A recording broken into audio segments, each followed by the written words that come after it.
YouTube don't make 500k subscriber play buttons, so we're making our own. I'm Daniel and this is Ashville.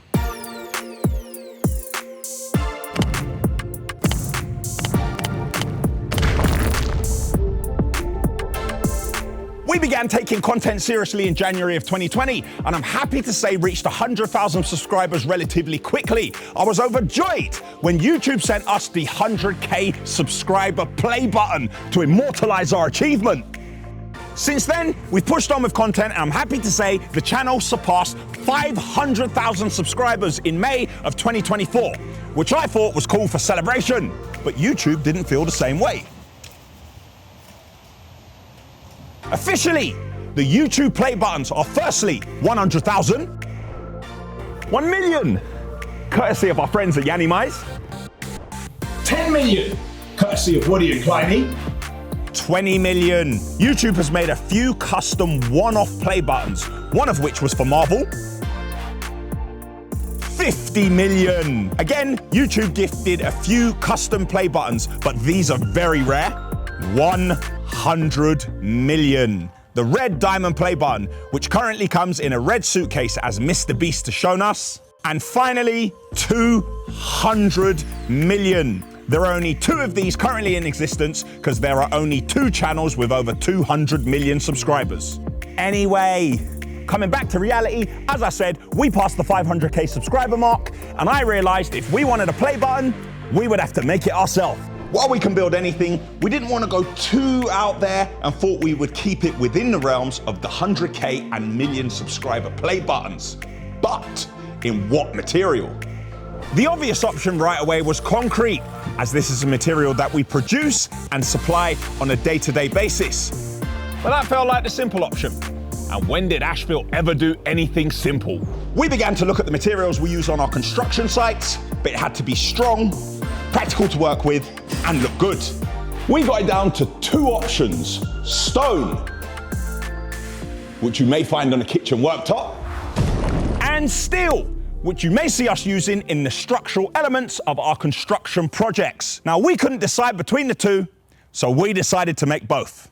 They say you can't have your cake and eat it, but it turns out you can when you're making your own. We had ideas which we jotted down on paper. When we had a rough plan, we began to design on computer-aided software known as CAD.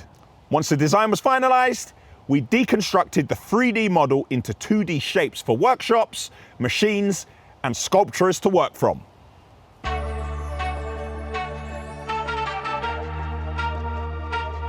Play button 1 was going to be made from stainless steel in 2mm, 3mm, and 4mm sizes. We decided on this particular type of steel as it was strong, durable, and resistant to corrosion and harsh environments. This is a laser cutter, often used by designers and engineers as a manufacturing tool to pierce and cut through flat material. A sheet of stainless steel is prepared, data is uploaded into the computer, and the laser cutter does the rest.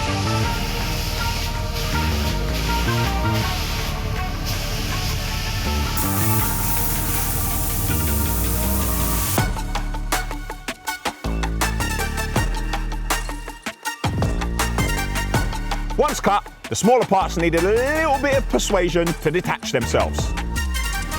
Once all the parts were created, they are test fitted to ensure all fits and is the right size.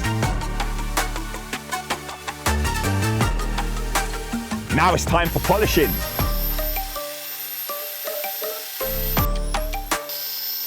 Preparation is carried out with a rotary sander with 180 grit sandpaper through to 800 sandpaper. A backward tape clamp and bench vise are used to hold each part in place while sanding. Next is polishing using a cotton layered wheel, some blue cutting compound, and some power from a straight grinder. Each part is worked onto a mirror finish to prepare for painting.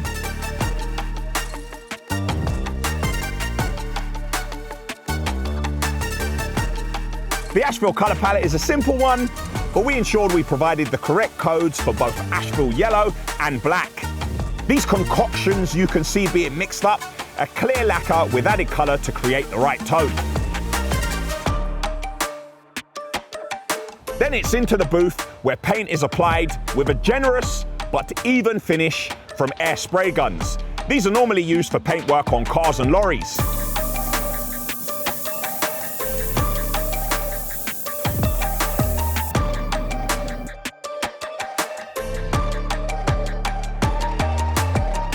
Now it's time to carefully assemble all the completed individual parts.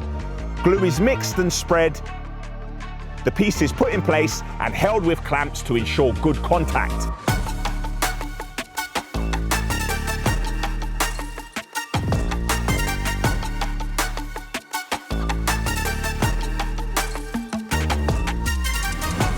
This takes 3 days to dry fully. And just so I can feel like Mr. Beast for even a moment, Corby at NKC Polishing has even got us a travel briefcase.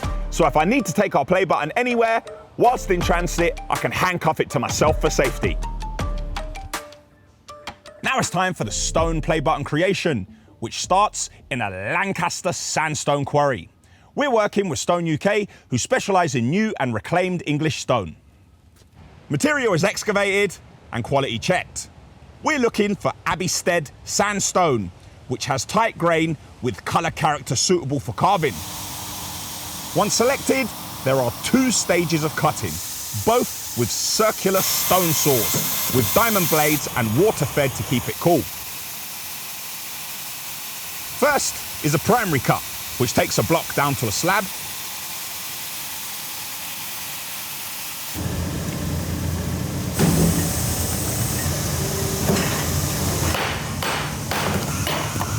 Next is the secondary cut, which takes a slab down to a piece.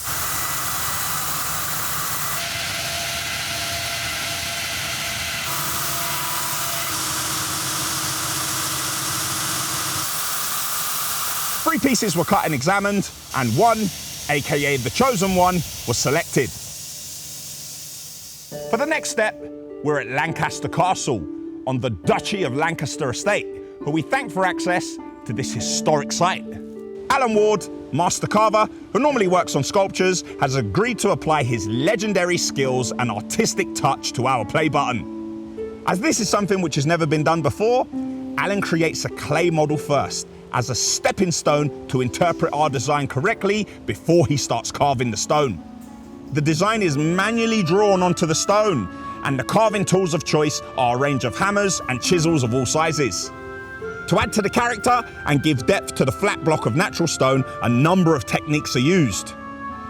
Firstly, V-cutting, which is where you carve a V down to a point for classic traditional style lettering. This can be seen on the Ashville letters. Straight chisel work, or tracery as it's known, is where a straight line is carved to a flat depth to create the outline for shapes. The Ashville A is a perfect example of this technique. And stripling to create an embossed effect. This is where you texture the background and leave the original face to create a more impactful 3D effect. This can be seen on the subscriber's lettering perfectly. Once complete, we decided against adding any colour, as we felt the natural stone should be fully appreciated in its natural form, except in one area, where we decided on a traditional technique and colour which we thought showcased the stone and its heritage. After all the planning, artistic work, manufacturing, sculpturing, it's the big day. It's time for me to see the end product.